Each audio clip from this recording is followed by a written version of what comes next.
Well, good morning, everybody. Okay, about the same 5 people as the first service. All right, let's do that one more time, but pretend that the sun's shining outside. Good morning, everybody. There we go. That's a little bit better. We invite you guys to stand with us, whether you're in the room or if you're online. We're going to start our service through song this morning.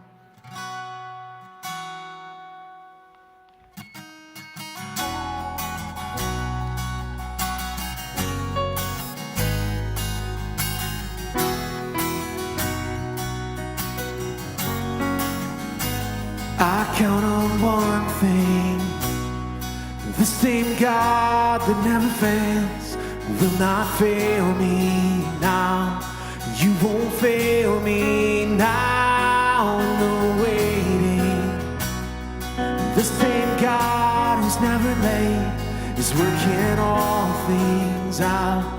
You're working all things out. Oh yes, I will lift you high in the lowest valley. Yes, I will bless your name. And yes, I will sing for joy when my heart is heavy all my days. Oh yes, I will.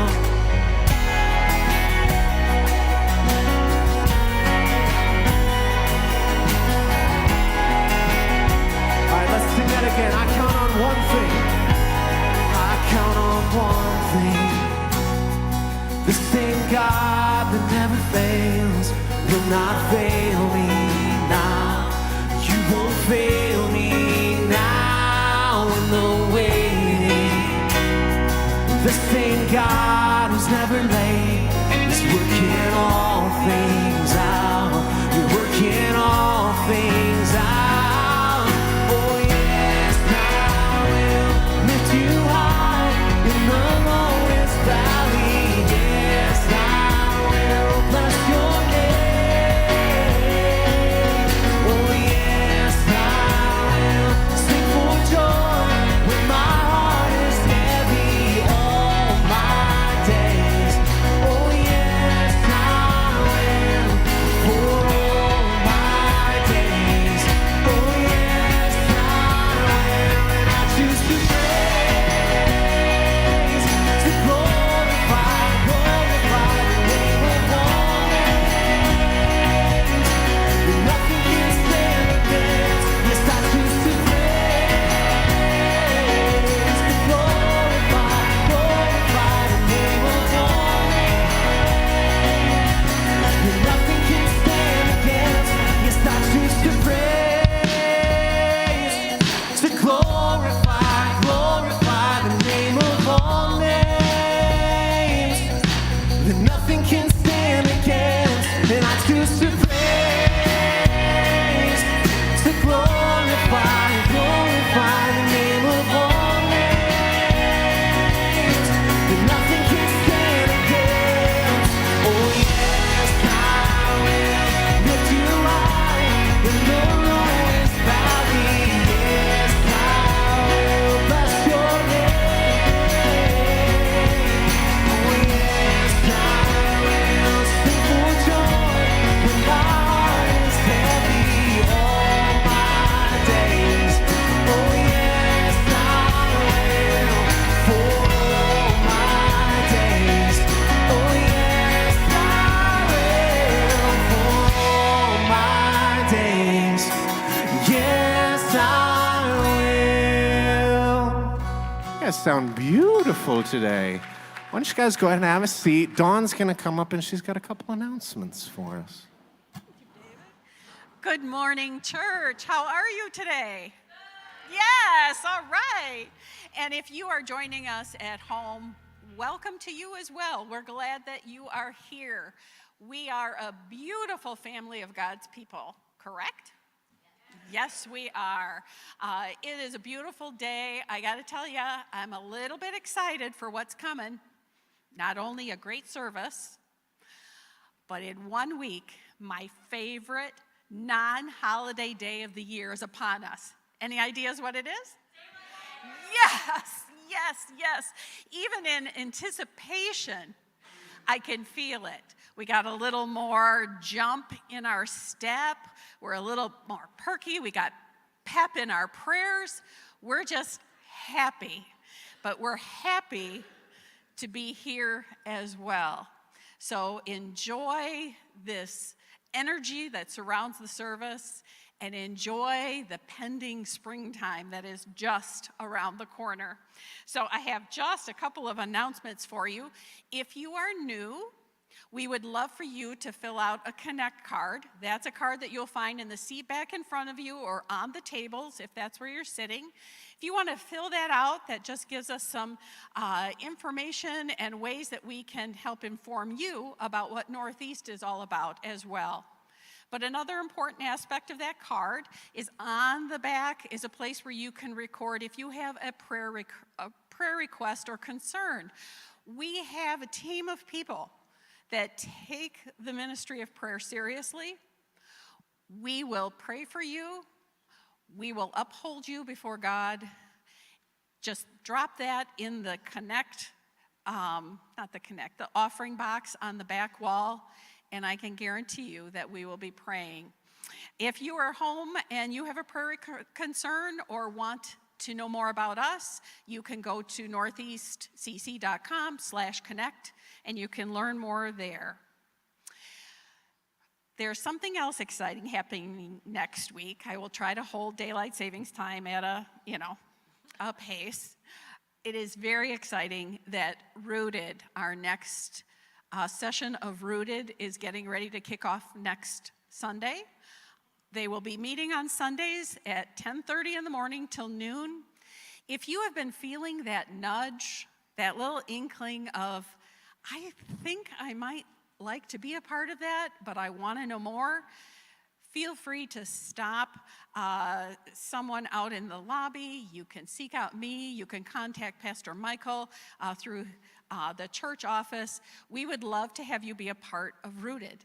I know for me, it was a beautiful experience with God, both personally and with our group. Rooted is a 10-week time that you come together and you focus on your experience with God, but it even helps delve into, where's God in my suffering? Who is God? What is this walk with Jesus all about? If you have questions like that or, want to know more, check it out online, give us a call, talk to somebody. We would love to have you part of this next session of Rooted. It is where you will experience God in ways that you have not before. And then we need some help. Please help us. You're all like, no, you look a little crazy. We need some help in our children's area. For those of you who are parents, you know what a wonderful experience these kids have on Sunday mornings. And we want to keep that going, but we need some help in our kids' rooms. So if you're willing, if you're feeling that tug, like maybe I could serve in that, Noelle or Maddie would love to talk to you because our kids are energizing, they're fun, and they want to learn about God, and you can be a part of that experience for them. So Maddie is waiting. Aren't you waiting, Maddie? Yes, she's at the back of the room. You can seek her out, or you can email her at melmer@northeastcc.com and just find out how you can help. Maybe you can just serve as a sub. There's so many ways that you can be a part of a child's journey to learning more about Christ. Now we're going to continue in worship, and the energy that it's great when we're all here praising and worshiping God. Thank you, Dawn. We'll change up. Hey, Ryan, I have this for you. Thank you, David. All right. Good morning, Northeast. My name is Ryan Johnson, and I've had the honor to serve as an elder here at Northeast for the past 3.5 years and as the chairman of the board for the past year. And I would echo what Dawn was saying. I encourage you to sign up to substitute or to just serve regularly with Northeast Kids. I've enjoyed that as a dad, helping teach and serve in different ways there. This Sunday, we are voting to affirm our elder nominees. And 2 weeks ago, we put the names before you of those that are nominated as elders. And to give you some insight into the process here, so we have a committee that's put together comprised of members of Northeast, staff, and elders. As we look through the different nominees that come from life group leaders, ministry leaders, staff, and elders. And so of the 16 names that were put forward, these 4 that are on the paper and you see up on the screen are those that went through the entire process that met the qualifications for an elder, as well as going through an interview process with the elders. And so with these papers, if you are a member of Northeast, then we encourage you to vote on this to affirm yes or no if you believe that these candidates are qualified to serve as elders in the coming year and years to come here. And to clarify, because as I was talking with my daughter about this, I was like, oh, you know, there may be some ambiguity. This is not, hey, pick your top 1 or 2. It's, all 4 of these individuals are nominated, so all 4 receiving yeses, all 4 would come onto the board. It's not picking one or the other, but vote yes in affirmation or no. One qualification would be if you vote no on this, that we ask that you provide your name and phone number so that we can follow up with you about what your concerns are about any of these individuals. And then once you've done that, you can place it, there's a basket on a table in between the doors as you exit today. You can place it there, and we'll review those in the coming week. And next week, we'll share with the congregation those who have been affirmed. And there will be a pen either on your table or in the seat back in front of you that you can use to do that. Thank you. You're so nice, Ryan. He's giving me stuff. Okay, thank you all. Before we sing our next song, just wanted to introduce it a little bit. This is kind of a new song to us here at Northeast. It's called Same God. And as we go through this study of Exodus, I think we're in week 3 now, let's reflect on this song and also remember that the same God that we read about in Exodus is the same God that we worship here this morning. Amen? Amen. Let's stand up and sing.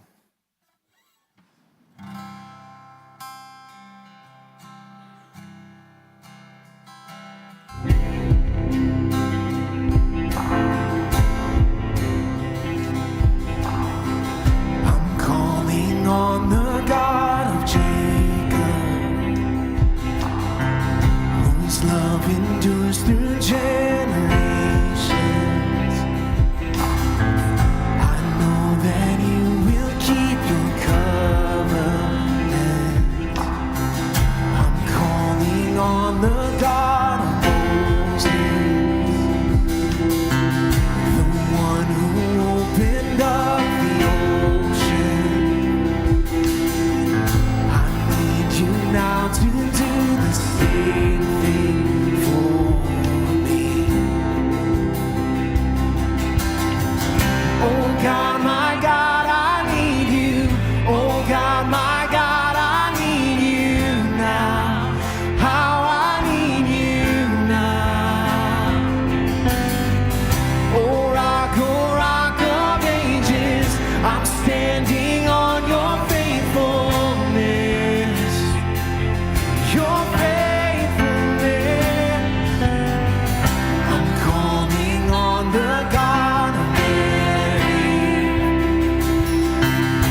same God.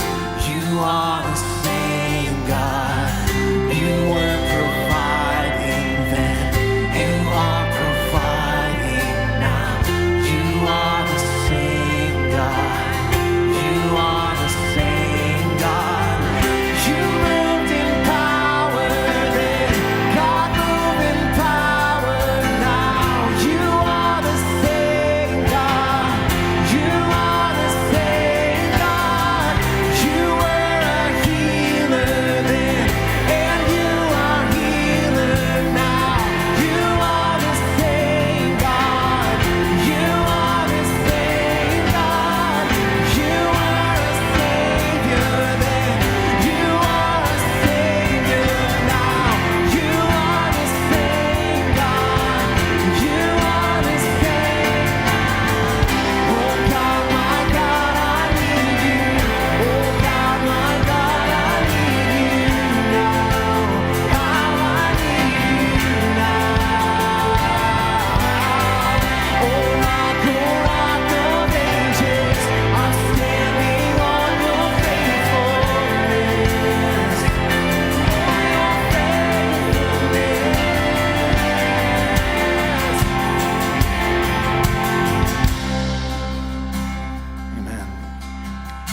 You guys can have a seat. As we prepare our hearts for communion, I want to remind you that communion cups are located at the back and up here at the front. If you need to get one, feel free at any time to come up. I was thinking a lot recently about Easter coming and preparations and plans. So many memories and fun things I remember as a mom, as a grandma, but also as a child. Easter was a really fun time when I was growing up. Fun in that we got really cute dresses. We had white bonnets and white gloves and little white purses. And it was a lot of fun. We didn't get a lot, but we looked forward to that new outfit and just a feeling of excitement that spring was coming and things were changing.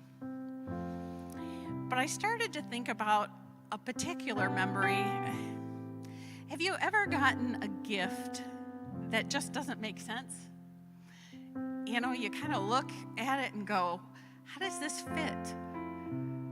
This doesn't make any sense to me. That thought sends me back to when I was a young child. We spent Easter with my grandma, who I was very close to. My grandma was the best. My grandma taught my mom how to be a grandma. My mom taught me how to be a grandma. Her legacy continues. She gave us an unusual gift that year that could have caused quite a stir. She presented us on Easter morning with little baby ducks, real ones, not stuffed mellows or whatever they call those, real baby ducks. Now, that alone is like, wow, that's different. We lived in an apartment. That made it really different. And my grandma didn't drive. So the question always is, how'd she get the ducks? How did she get them to us? I will say my mom took the gift graciously, didn't ask too many questions. The ducks played in our bathtub for a limited amount of time until alternative housing could be found for the ducks. Now, I realized at the first service I didn't finish that story, so please don't panic about the ducks. They went to my other grandma's house, who lived out on a farm and near the river, so I'm sure that the ducks had a very nice existence. And you know, as difficult or different as that gift was, I do remember my grandma with love. And for whatever reason, she thought this would be a great present. I think about at Easter time, we celebrate our risen Lord, and it's meaningful to us. And we realize, as in Ephesians 2:8 reminds us, that's for by grace you have been saved through faith. And this is not of yourselves, it is a gift of God. And to some people out there, the gift of God's salvation can seem kind of puzzling, or it doesn't make sense. But I want to tell you, God's gift is free, it's beautiful, and He wants you to understand it, and it makes sense. So as we enter this season of Lent and towards Easter, perhaps God is going to put you in a place to share that gift, and you can help make it make sense to somebody. So as we enter into communion, I ask that you just quiet your hearts and minds and pray, have a communion time with God, but also ask Him, maybe there's somebody that you can clarify that gift for and help them to understand that it's a free gift and nothing that they have to work for or deserve, but it's by grace, because it's by grace that we've been saved.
Well, good morning, Northeast.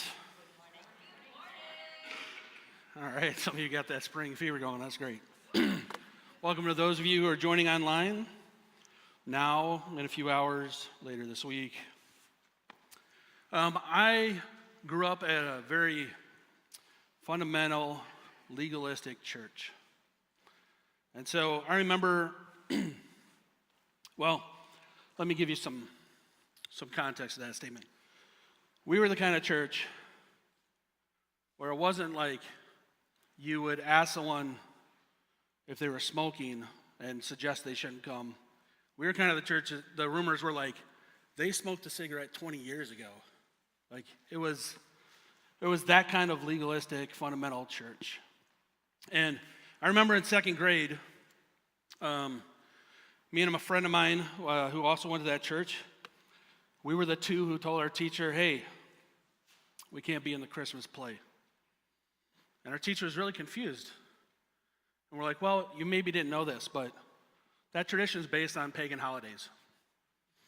To which our teacher didn't know what to say to these second graders who were trying to ruin Christmas for everybody. And so we sat out of the plays and we did our part to help. We sat there every rehearsal and could feed people lines because we had nothing better to do than to memorize everybody's lines who were in the play. But we were just a super legalistic, fundamental church. And that is where my knowledge of God came from. It came from that church. And so I remember when the AIDS crisis of the 80s was happening. And AIDS was sweeping through the gay community. And I remember our churches, the conversations I heard at our church. And they weren't conversations of compassion, that people were sick or were dying. They were conversations of, you get what you get. You do the wrong thing, you get punished. That's just what happens when you do the wrong thing. And I just remember hearing those conversations as I was growing up and not really having a problem with it because it made sense to me. It made sense that if you did the wrong thing, of course there was a punishment. And so this church was a church that would say you're saved by grace, but I'm not sure if they understood that it was God's grace that you leaned on as you lived it out. And so I took a message away from that church that God loved us if we obeyed.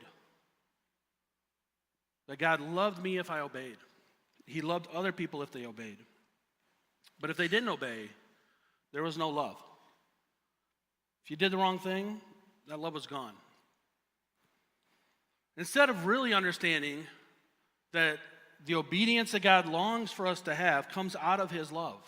It's because he loves us that he invites us to live the way that he prescribes. It's because he wants us to have rich and healthy relationships. It's because he wants the best of this life for us that he tells us to obey. And it wasn't that obedience led you to being loved. It was his love invited you to obey so he could give you the best. And there was just a reality of I only knew at that point in my life kind of the stories I heard or how I saw God being communicated. And then we went to another church. And this church was completely different than my first church. Like the people at this new church wouldn't have been allowed in my old church because this church was centered on recovery and helping people break addiction. And so it was full of people who had stories of coming out of addiction, and it was full of people who were still struggling in addiction. And I didn't know what to do with those two things because it didn't fit my understanding of who God was. And I started to see people who enjoyed the relationship with God. They knew that God was for them as opposed to waiting for them to mess up. And it started to expand my understanding of who God was in a way that allowed me to start to receive his grace when I messed up, as opposed to being wondering if he loved me. And the Jewish people in our story, we're looking at the book of Exodus, they only have the stories of how God has been gracious to their forefathers, to their great-great-grandfathers. That's the stories that have been passed down, but they've been in slavery in Egypt now, enslaved by the Egyptian Pharaoh for a couple generations. And they don't know God very well. They haven't experienced God that they're aware of. And so they are in a place where they too need to be reintroduced to who God is. And so last week, Wayne shared about how God calls Moses to follow him and to go to Egypt and free the people from slavery. And if you know Moses' story, he grows up actually in the Egyptian royal family.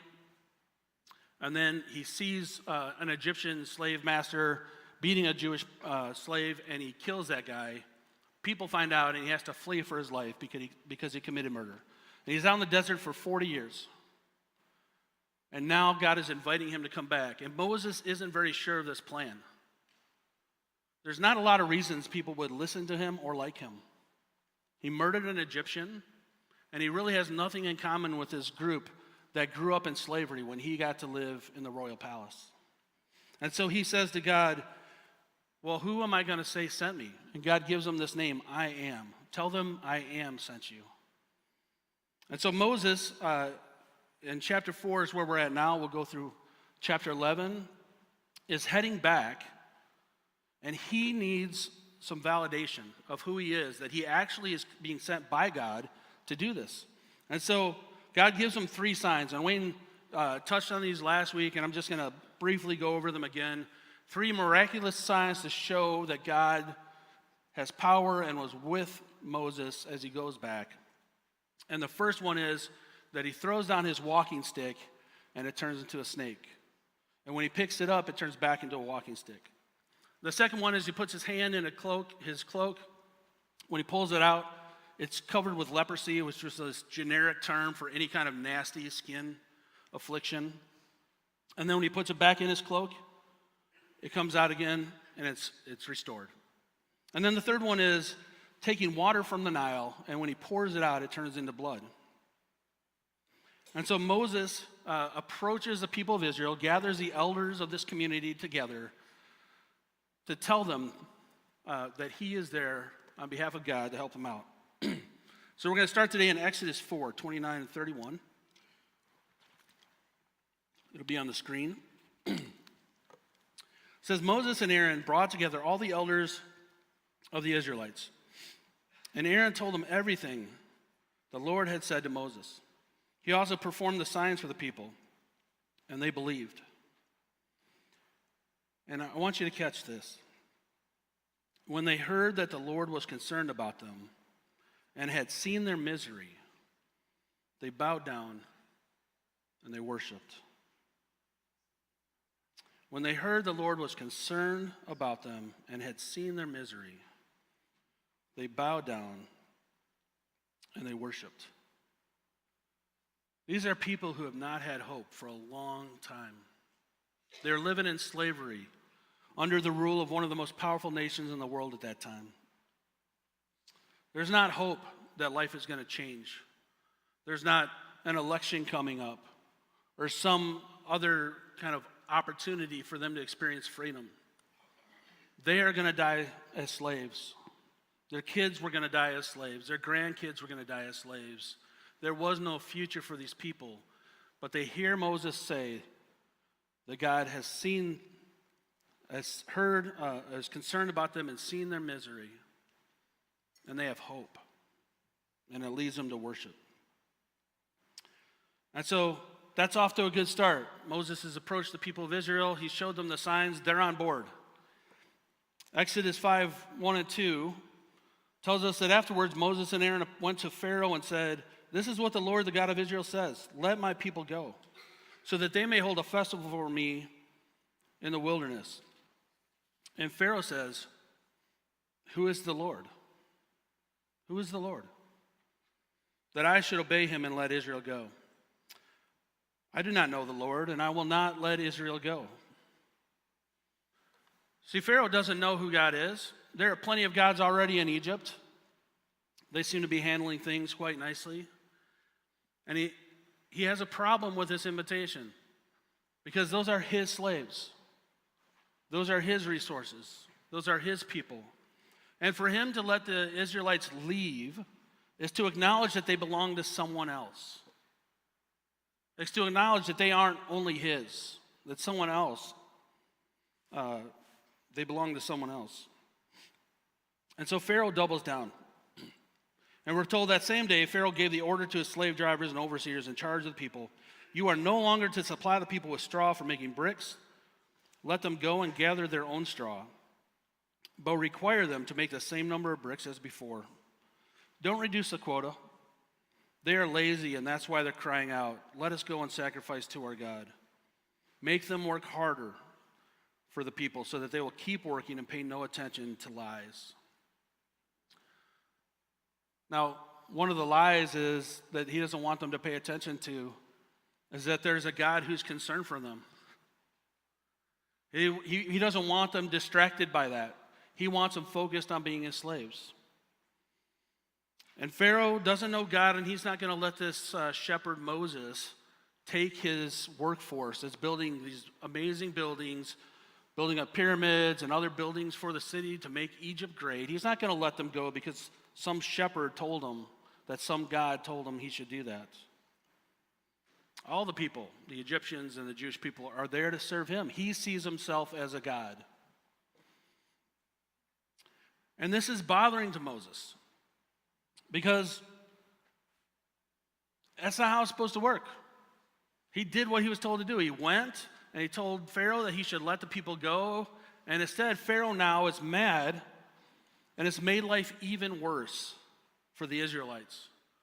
Now, instead of the supplies being brought to them to make bricks, they have to go find their supplies and do the same amount of produce or production. Their job has just gotten harder. They're going to be whipped more. Their slavery is even more miserable than it was. And Moses comes to the Lord and he says in verse 22 and 23, "Why, Lord? Why have you brought trouble on these people? Is this why you sent me?" He feels a little set up here. "Ever since I went to Pharaoh to speak in your name, he's brought trouble on these people, and you have not rescued your people at all." This rescue is not going well, right? If you're looking at a rescue plan, this is a failure right now. Things are actually worse than how it started. Life is even harder.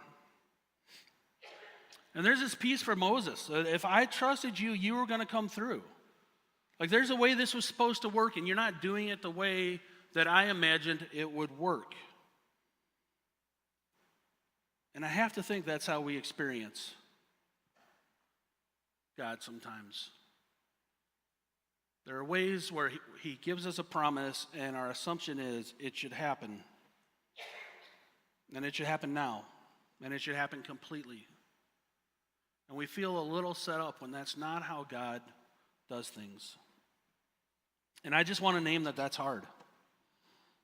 There's nothing wrong about acknowledging that is hard and disappointing.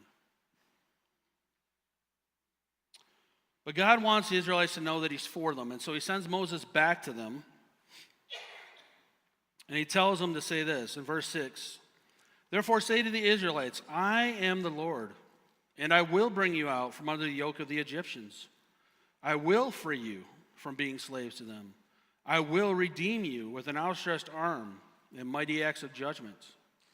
I will take you as my own people, and I will be your God.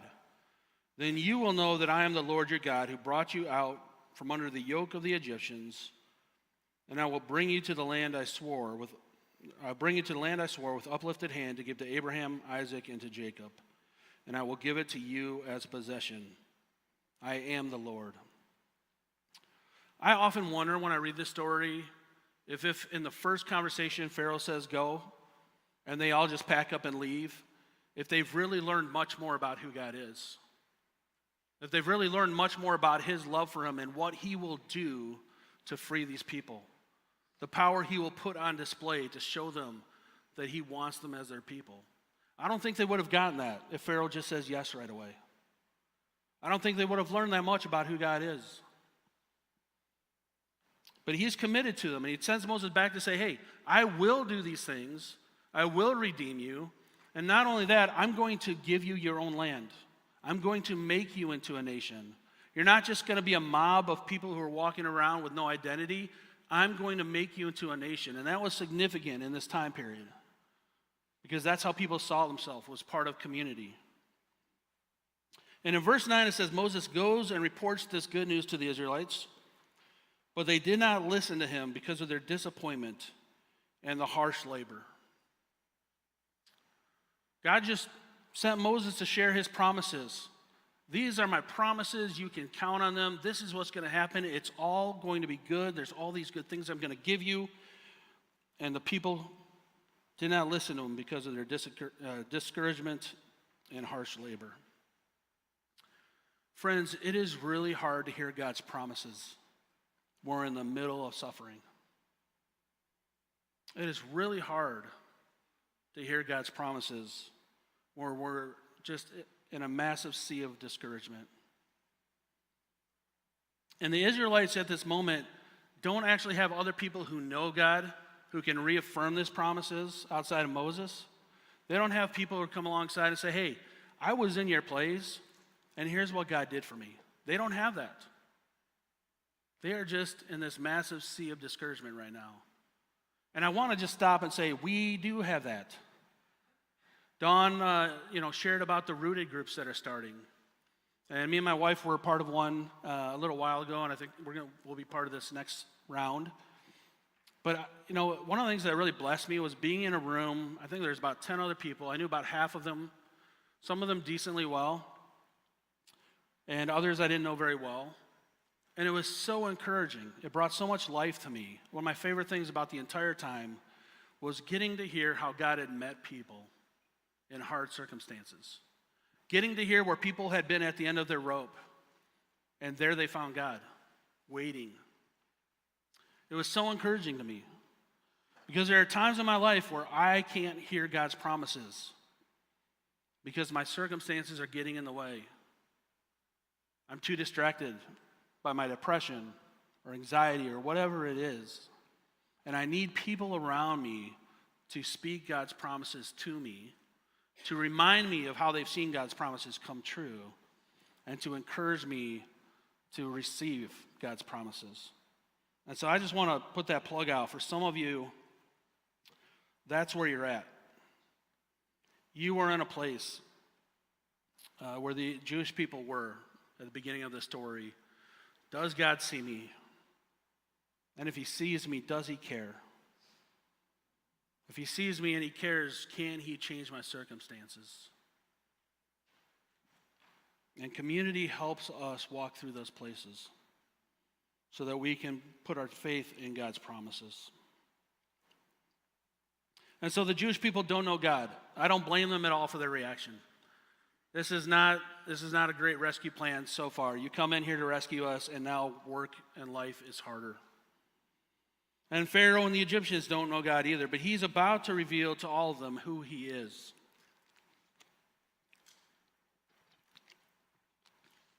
In chapter 5, verse 2, Pharaoh says, "Who is the Lord?"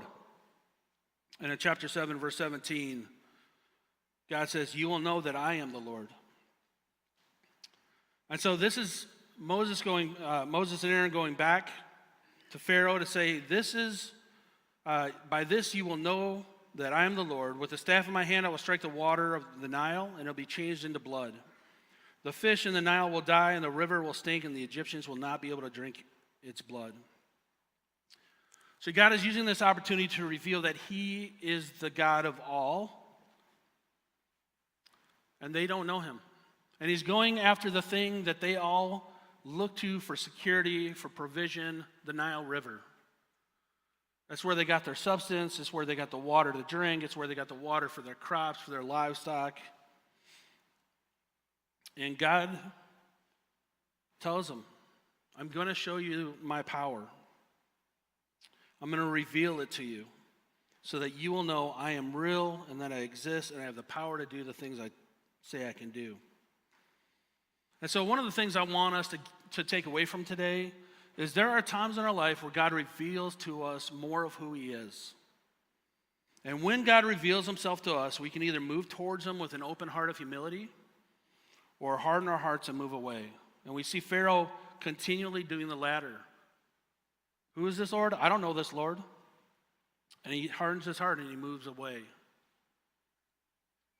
And my invitation to you is when you sense God at work, when you sense him revealing more of who he is, that instead of resisting, instead of pushing back right away, you ask him to show himself, to help you understand what he's showing you, and keep a humble heart.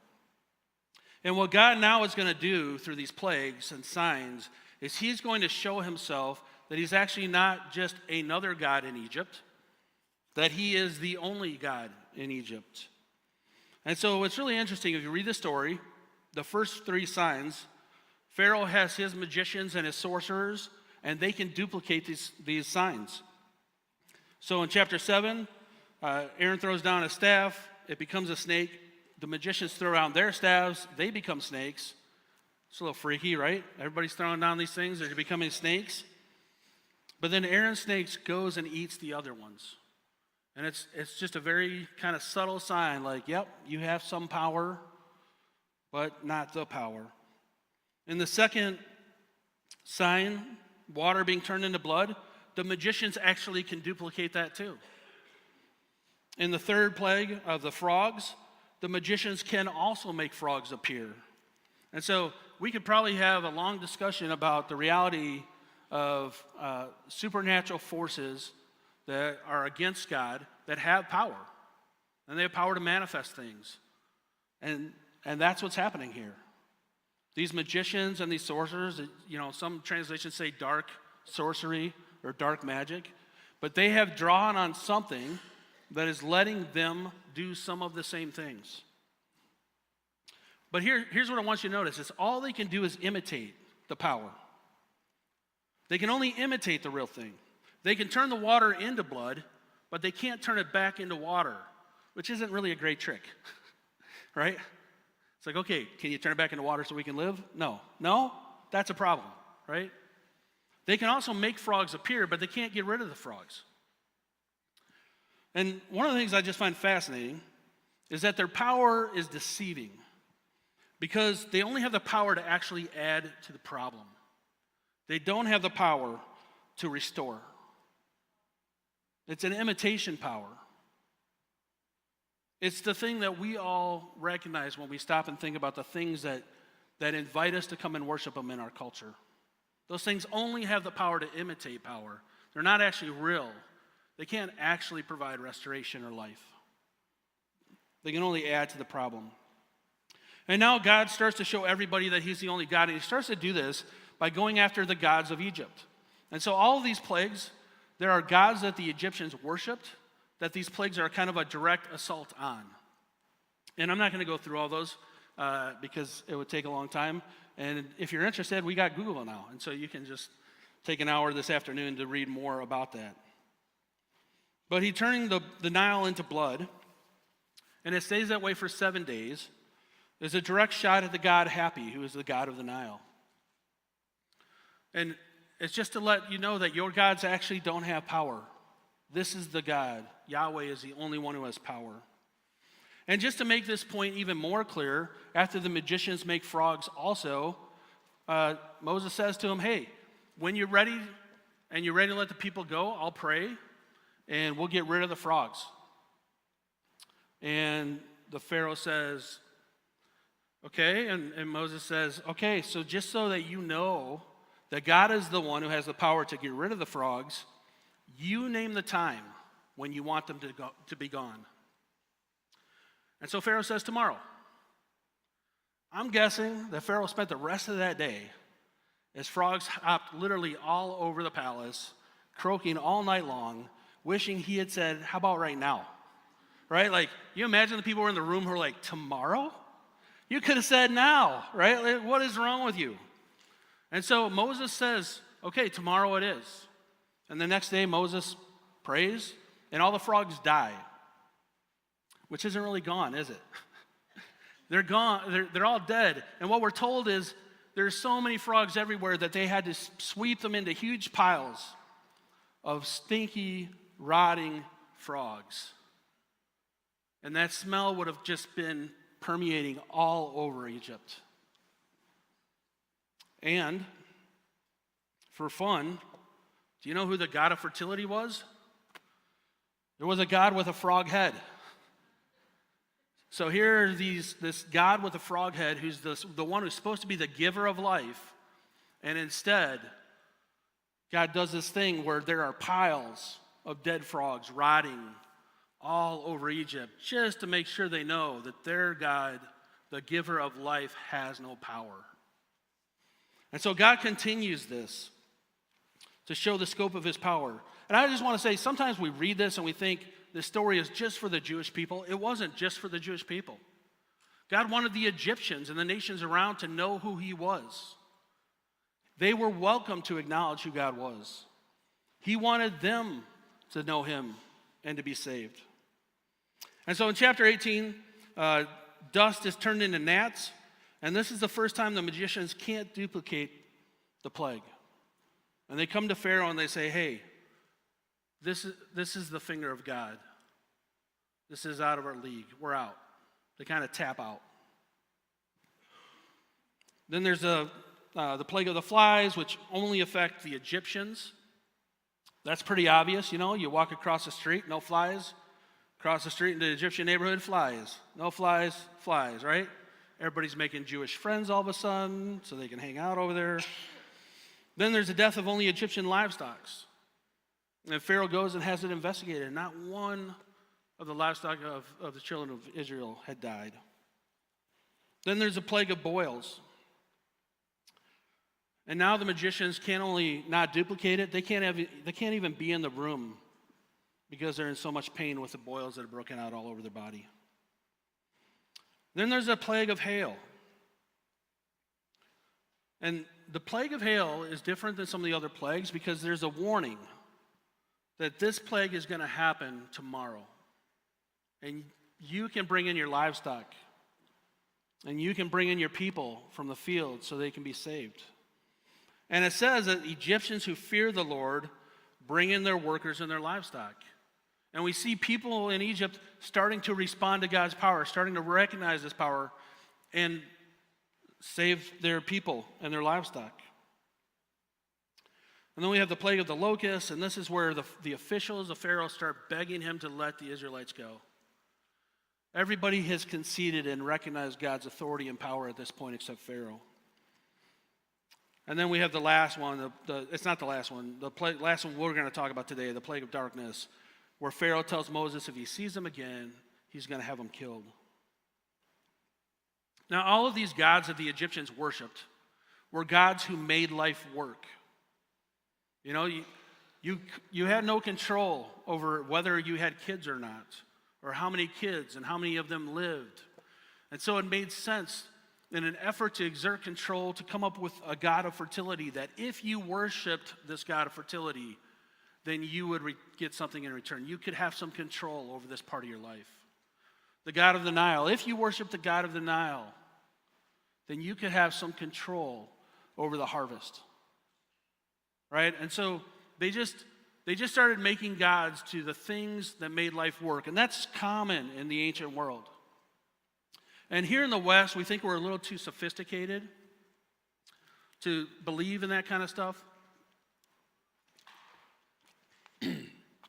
Maybe we even turn our nose up at people who still have idols. But the reality is we do the same thing, people, right?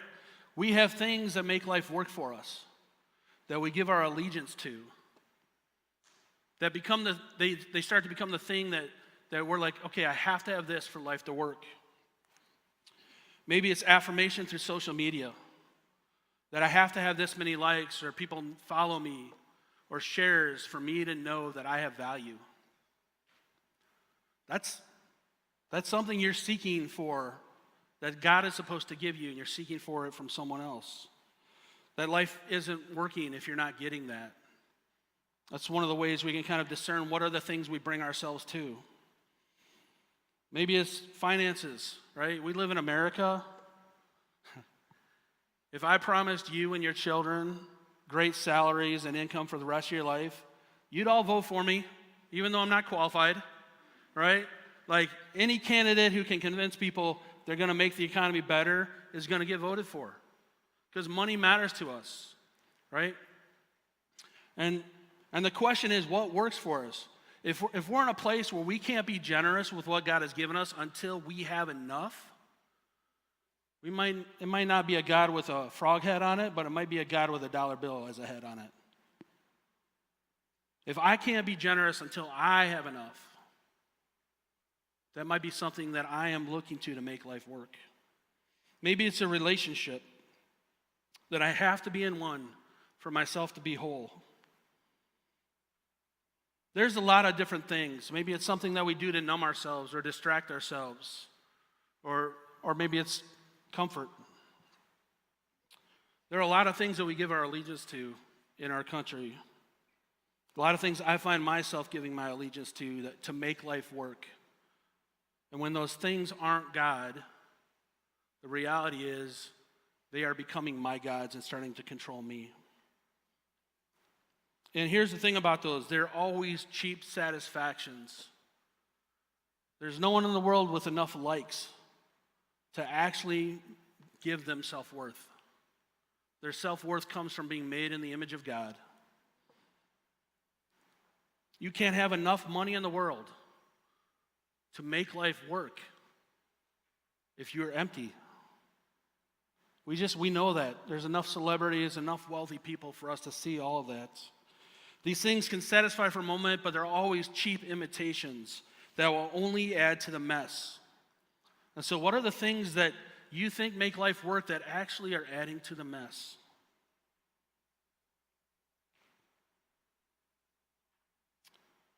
For Pharaoh, it was control. It was him being the ultimate authority. And in chapter 9, verse 7, we see that his heart is unyielding and he won't let the people go. And then a little later in verse 12, God says, "This is the path you've picked. And for the sake of everybody to know who I am, I'm going to let you stay in this path." And we're told that Pharaoh's heart is hardened. And the reality is, the worst is yet to come for Pharaoh. That's next week, so stay tuned. Come back for the worst ever next week. Pharaoh has not yet acknowledged that God is God. And he's going to even experience more pain and suffering as he refuses to surrender to God. But I want you to see that God is gracious, that throughout these plagues there are Egyptians who are starting to recognize who God is. And we're told that when Israel finally leaves in a few chapters, that Egyptians go with. there are Egyptians that come with that are now part of the family of God because they've seen God's power. And so sometimes we look at these plagues as harsh things. You can also look at them as an example of what God will do to redeem his people, the power he will use to free those that have been enslaved. And that's a power that he still offers us today. He offers us freedom from the things that we will be enslaved by. And so there's a ministry I want to tell you about real quick as we wrap up. It's called Celebrate Recovery. It meets on Monday nights here. I think they do dinner at 5:30 and they meet at 6. Don't quote me on that. Look up the time yourself so you show up on time. But when I started going there, one of the things they said that I just didn't really feel for a while when I got there was the best place to be on a Monday night. That's CR, right? Some of you know, right? And I was like, I don't know. There's other good places. There's Panda, there's Chipotle, there's Monday Night Football. You know, I just wasn't sold on that. And after I went there for a few times, I started realizing, no, I get it now. Because this is a place that's full of people who've seen a God who rescues. They've seen a God who redeems broken relationships. They've seen a God who frees people from addiction.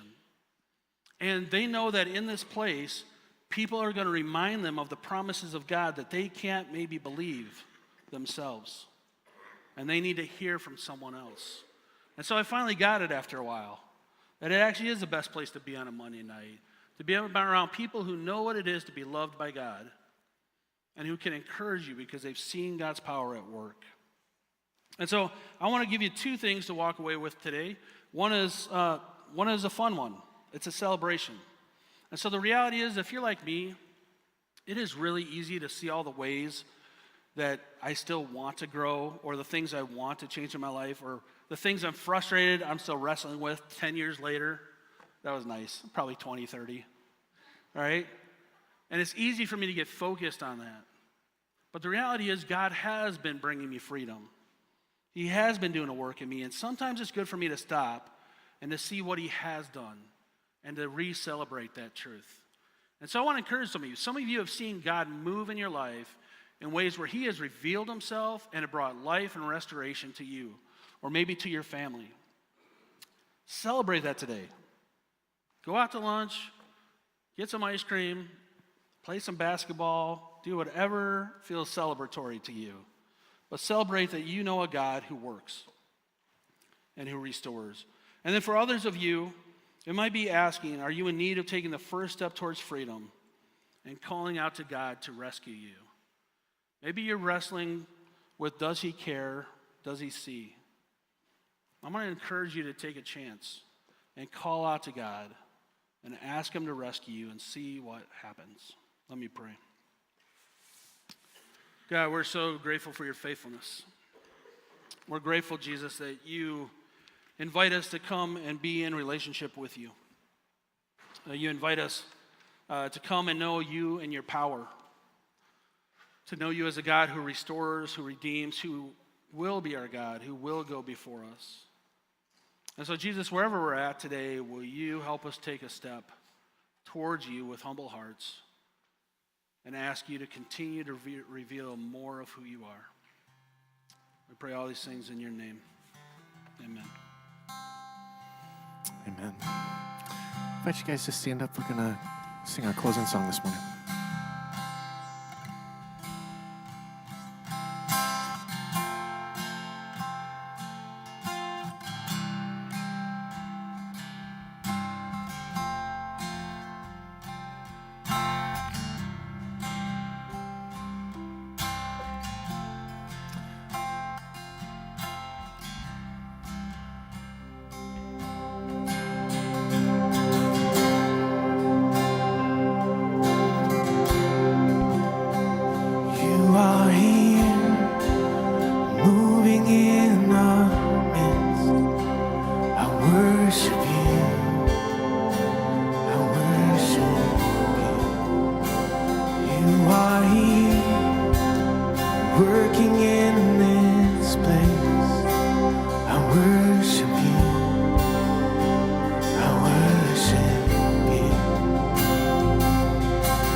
This is one of those moments where you guys make the very stark realization that we are humans up here and we make mistakes.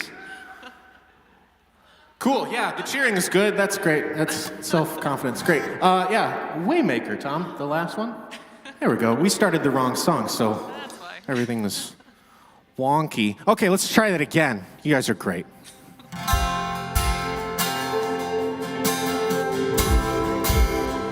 That was just the practice round. That's what that was. You guys nailed it. You are here, moving in our midst. I worship you. I worship you. You are here, working in this place. I worship you. I worship you. 'Cause you are waymaker, miracle worker, promise keeper, light in the darkness. My God, that is who you are. You are waymaker, miracle worker, promise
You guys pray with me. God, today as we came into your house with intention this morning, we sang your praises. We learned about who you are. We sing about who you are. You're a way maker. Out of Egypt, out of despair, out of depression, you are the way. So Lord, today as we leave this place as a church, as one body, as one community, give us the courage to take that message out. Because it's not just today that we believe the things that we sing, it's every day. If we truly believe them, it's not just today. So Lord, help us carry it to a world that needs to know who the Waymaker is. To know that the same God that we read about that brings his people out of Egypt still delivers his people today. Go with us, Lord. Always. Keep us mindful of you. Give us encouragement. Help us to encourage others. Help us lean on each other and lean on you. We ask all this in your Son's name. All God's people said, amen. You guys have a good week.